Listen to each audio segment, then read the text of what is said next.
the game. It's a rich thing.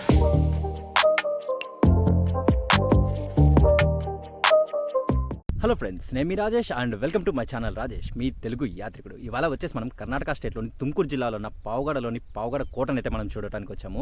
ఇక ఈ పావుగడ కోట యొక్క చరిత్ర గురించి మనం తెలుసుకున్నట్లయితే, ఈ పావుగడ కోట విజయనగర కాలం నాటిదైనప్పటికీ టిప్పు సుల్తాన్ గారి కాలంలో ఈ పావుగడ కోటకు చాలా గొప్ప పేరు అయితే వచ్చిందండి. అంటే టిప్పు సుల్తాన్ గారి కాలంలో ఈ పావుగడ కోటను చాలా మంచిగా అయితే డెవలప్ చేశారు.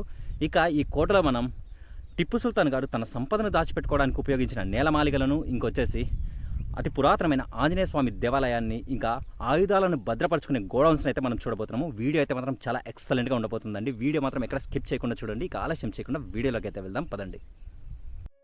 హలో ఫ్రెండ్స్, ప్రజెంట్ మన జర్నీ పెనుగొండ నుంచి పావుగడకి అయితే స్టార్ట్ చేసాము. పెనుగొండ నుంచి పావుగడ అప్రాక్సిమేట్లీ 37 కిలోమీటర్స్ అయితే ఉంటుంది. పావుగడ రీచ్ అవ్వడానికి నియర్లీ 54 మినిట్స్ అయితే టైం తీసుకుంటుందండి. ఫైనల్గా పావుగడ రీచ్ అయ్యామండి. ఇప్పుడు మనం చూస్తున్న ఈ కొండనైతే ఎక్కాల్సి ఉంటుంది. పావుగడ బస్ స్టాండ్ నుంచి ఆల్మోస్ట్ 1 కిలోమీటర్ అయితే ఉంటుందండి ట్రెక్కింగ్ పాయింట్ రీచ్ అవ్వడానికి.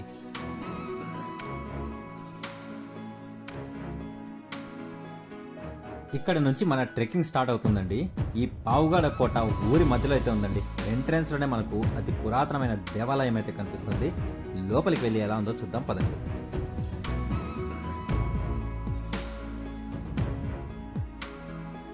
ఒకప్పుడు ఘనంగా పూజలు అందుకున్న దేవాలయం ప్రజెంట్ మొండిగోడల మధ్య ఇలా పూజలు లేకుండా ఉందండి.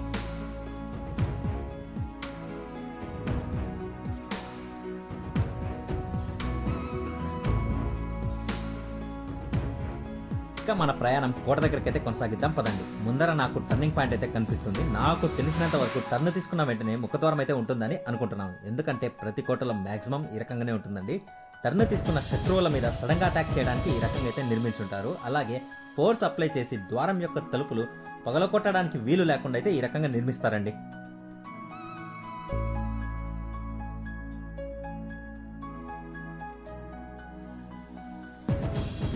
నా గెస్సింగ్ కరెక్టేనండి. టర్న్ తీసుకున్న వెంటనే ముఖద్వారం అయితే ఉంది.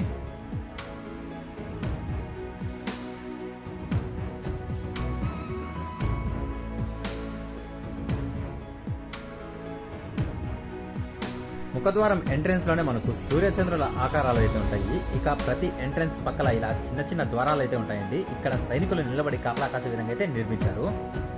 మొదటి ముఖద్వారం దాటిన వెంటనే మనకు అతి పురాతనమైన రాతి కట్టడం అయితే ఉంటుంది. నాకు తెలిసినంత వరకు కొండ కింద పనిచేసే సైనికులు ఉండేందుకు ఏర్పాటు చేశారనుకుంటున్నాను. లోపల చాలా వరకు అయితే డ్యామేజ్ అయిందండి. స్మెల్ కూడా భయంకరంగా అయితే వస్తుంది.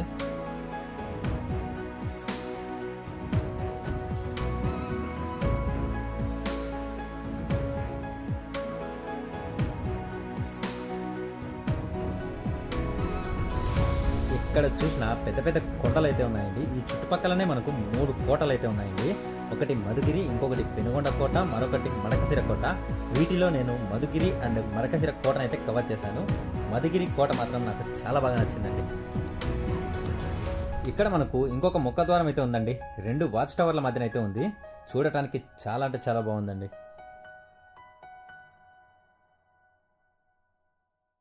ఈ ముఖద్వారం బయట నుంచి చూస్తే చాలా గంభీరంగా ఉందండి. బట్ లోపల మాత్రం చాలా వరకు డ్యామేజ్ అయింది కాదు, డ్యామేజ్ చేశారు. గుప్త నిధుల కోసం ఎక్కడంటే అక్కడ తవ్వి పడేశారండి. మన చరిత్రను మనం కాపాడుకోవాల్సింది పోయి గుప్త నిధుల పేరుతో మొత్తం ధ్వంసం చేసేస్తున్నామండి. ప్రెజెంట్ మనం 4వ ముఖద్వారం దగ్గర అయితే ఉన్నామండి. 4వ ముఖద్వారం అవతల మనకు ఒక వైట్ కలర్ వాల్ అయితే కనిపిస్తుంది కదా. ఆ వైట్ కలర్ వాల్ వెనకాల మనకు ఒక అద్భుతమైన ఏకశిల హనుమాన్ విగ్రహం అయితే ఉంటుంది. వెళ్ళి చూద్దాం, పదండి.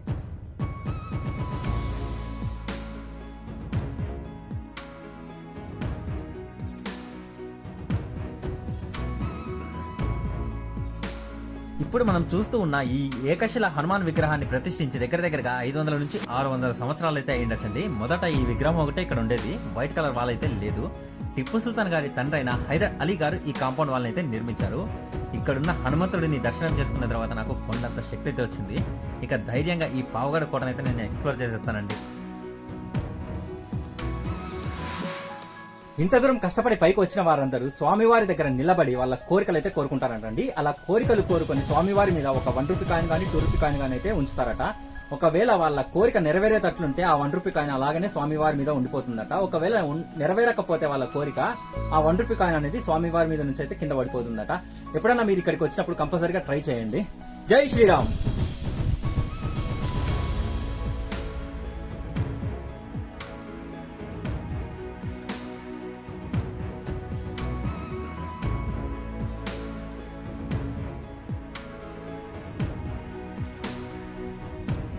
సండే జనాలు ఎక్కువగా ఉంటారని చెప్పేసి వచ్చానండి, బట్ ఏ ఒక్క మనిషి అయితే నాకు కనిపించలేదు. ఇక మన ప్రయాణం కొనసాగిద్దాం పదండి. ఇక్కడ మనకు ఇంకొక ముఖద్వారం అయితే ఉందండి. ఇది వచ్చేసి 5వ ముఖద్వారము. టోటల్గా ఈ కోట మీద 10 ముఖద్వారాలు అయితే ఉన్నాయండి. 2వ ముఖద్వారం దగ్గర నుంచి మనకు వెంట వెంటనే ముఖద్వారాలు వస్తూనే ఉన్నాయండి.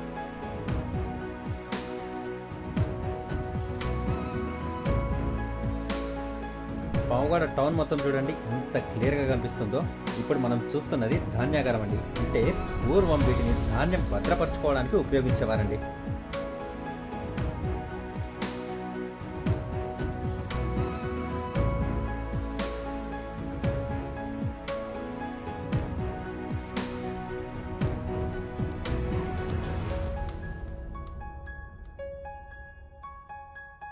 బయట నుంచి చూస్తే ఇదొక సాధారణ గది నిర్మాణం లాగైతే కనిపిస్తుంది, బట్ ఇదొక సీక్రెట్ ఛాంబర్ అండి. అంటే ఈ కోటను ఆక్రమించుకోవడానికి వచ్చిన శత్రువులు ఎవరైనా దీనిని చూస్తే ఇదొక సాధారణ గదిలాగైతే కనిపిస్తుంది, బట్ ఇది వచ్చేసి టిప్పు సుల్తాన్ గారు తన సంపదను దాచిపెట్టుకోవడానికి నిర్మించుకున్న నేలమాలిగండి.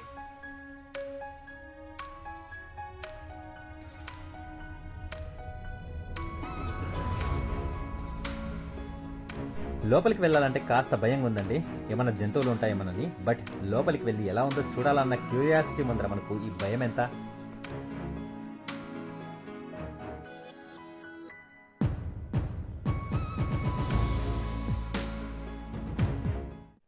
టిప్పు సుల్తాన్ గారు తన సంపదను మొత్తం ఒక సీక్రెట్ ఛాంబర్లో అయితే దాచిపెట్టుకునేవాడని చెప్పాను కదండి. ఆ ఛాంబర్ ఇదేనండి. చాలా పగడ్బందీగా అయితే నిర్మించుకున్నాడు. దగ్గరికి వచ్చి చూసేంత వరకు అయితే తెలియదు ఇక్కడ ఒక సీక్రెట్ ఛాంబర్ అయితే ఉందని చెప్పేసి. లోపలికి వచ్చేటప్పుడు చాలా భయం వేసిందండి, జంతువులు ఏమైనా ఉండొచ్చు అని చెప్పేసి, ఎందుకంటే చాలా చీకటిగా ఉంది.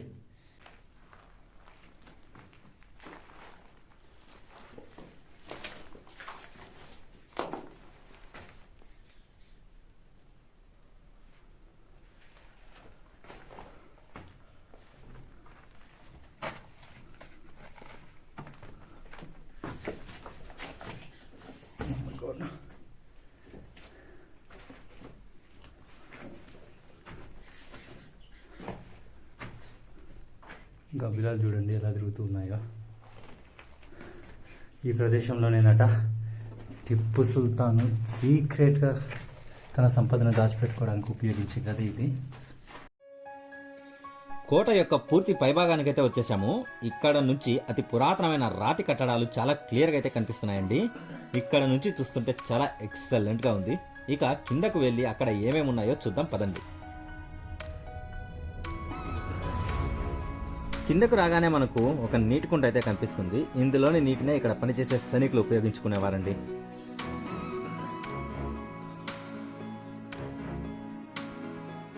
ఇందాక మనం చూసి వచ్చిన నీటి కుంట పక్కనే మనకు ఇంకొక అతి పెద్ద నీటి కుంట అయితే ఉంటుంది. ఇందులోని నీటిని కూడా ఇక్కడ పనిచేసే సైనికులు అలాగే రాజులు ఉపయోగించేవారట. లోపలికి వెళ్ళడానికి మెట్ల మార్గం కూడా చాలా మంచిగా ఏర్పాటు చేశారండి.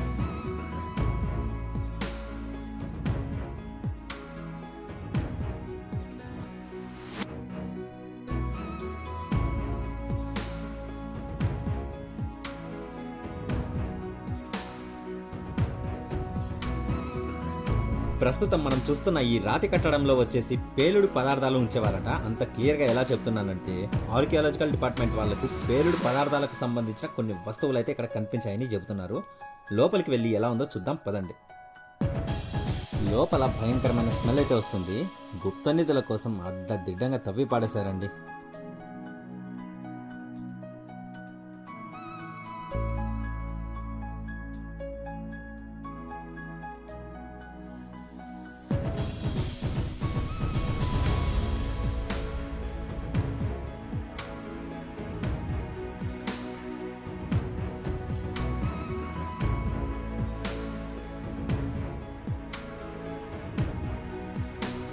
ప్రజెంట్ మనం గుడి గోపురం లాంటి నిర్మాణం అయితే చూస్తున్నాము. ఈ గోపురం ఎదురుగా ఒక మసీద్ అయితే ఉందండి. చాలా మంది టిప్పు సుల్తాన్ గారు దేవాలయాన్ని కూల్చి మసీదు నిర్మించారని చెప్తున్నారు. అది ఎంతవరకు నిజమో నాకైతే తెలియదండి. ఈ గోపురం వచ్చేసి హిందూ ఆర్కిటెక్చర్లో అయితే ఉందండి. గోపురం యొక్క ఎంట్రన్స్ లో రైట్ సైడ్ హిందూ దేవాలయాల మీద ఉన్న శిల్పకళ అయితే ఉంది. మహిళ నిలబడి నాట్యం చేస్తున్నట్లు. అదే విధంగా లెఫ్ట్ సైడ్ కూడా ఉందండి. బట్ ఈ గోపురం యొక్క నిర్మాణం మధ్యలోనే ఆగిపోయింది.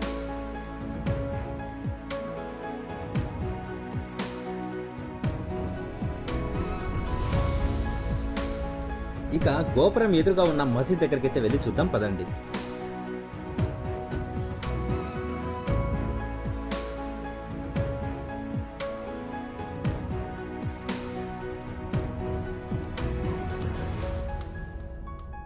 నాకు ఆ గోపురం దగ్గర తప్ప మరెక్కడ దేవాలయానికి సంబంధించినటువంటి ఆధారాలు అయితే కనిపించలేదు. ఇక మసీద్ గురించి మాట్లాడుకున్నట్టయితే మాత్రం ఈ మసీద్ పూర్తిగా ఇస్లామిక్ స్టైల్లో అయితే నిర్మించారండి. ఇంచుమించు 60 మంది ఇక్కడ ప్రార్థన చేసేంత ప్లేస్ అయితే ఉందండి.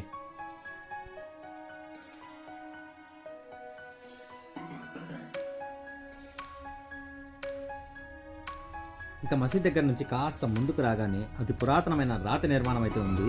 నాకు తెలిసినంత వరకు ఇది జైల్ లాగా అయితే కనిపిస్తుందండి. ఎంట్రన్స్ కూడా ఒక్కటే ఉంది, అందులో హైట్లో ఉంది. లోపలికి వెళ్ళడానికి అయితే మాత్రం కొంచెం ఇబ్బంది పడాల్సి ఉంటుంది. లోపల అయితే మాత్రం చాలా చీకటిగా ఉందండి.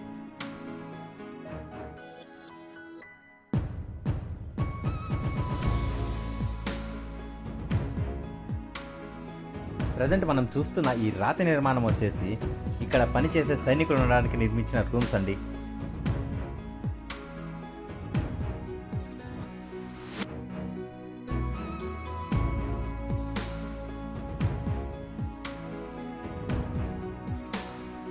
ఇక్కడ వచ్చేసి ఒక డెడ్లీ వ్యూ పాయింట్ అయితే ఉందండి. రాజ్యంలో ఎవరైనా పెద్ద పెద్ద తప్పులు చేసి ఉంటే వారిని తీసుకొని వచ్చి ఇక్కడ నుంచి తోసి చంపేవారట.